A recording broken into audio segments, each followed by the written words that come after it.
এই মামা যাবা? কই যাবেন মামা? এই তো মামা সামনে যাবো, জব্বারের মোড় যাবো। জব্বরের মোড় কত ভাড়া দিবেন?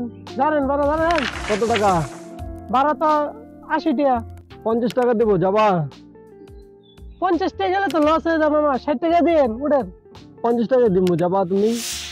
আচ্ছা মামা উঠেন, ভাড়া যেহেতু কম উঠুন।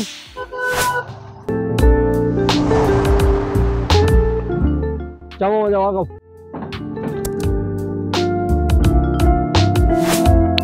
এই মামা থামো থামো থামো। মামা ওরা মনে ভাই হ্যাঁ হ্যাঁ হ্যাঁ হ্যাঁ।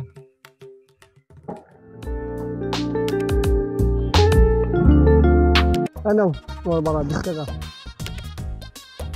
আমরা মামা কই এলেন 50 টাকা ভাড়া হইলো, এটা 20 টাকা ভাড়া হইলো। তুমি মিথ্যা কথা বলছো সবকে, তোমাকে 20 টাকা ফুরে নিয়েছে, তুমি 20 টাকাই নি। আরে না মামা, আমি 80 টাকা চাইছি, আপনি কইলেন যে 50 টাকা, আমি 60 টাকা কইলাম, 60 টাকা দিতেন না। ও নাই নাই নিতেছেন 20 টাকা, মানে নেব নাকি? এই ছোট লাগে বাচ্চা, এই তোকে আমি 20 টাকা ফুরে আনছি। আরে মামা শুনুন মামা, আপনি তো পুরাই আনছেন যে 50 টাকা, এনে উল্টা পাল্টা করতেছেন। তুই আমার ছোট ভাইকে দিস কো? অত ছোট? 20 টাকাই বলছে। না মামা, আমি আপনার 20 টাকা ভাড়া নিতাম না, আমার যাই ভাড়া পুরাই আনছেন, আপনি আমার পাই দিন, না লাইনে ভাড়া এনে রেখে দিন। তুই 20 টাকা নিতে না, আবার তুই জমিদারি আলাপ করা। এই ফাউল ভাই শুনুন, আপনি টিয়া দিলেন না মারও দিলেন, এটা কিন্তু ঠিক করলেন না ভাই।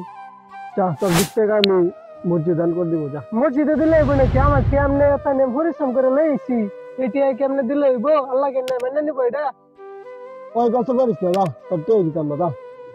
চল ভাই, দেন যে আল্লাহ কাছে দেন যে, উঠতে দেন যে, মরার পরে দেন যে, সমস্যা না, আমার টিয়া মেরে হলেন নাকি।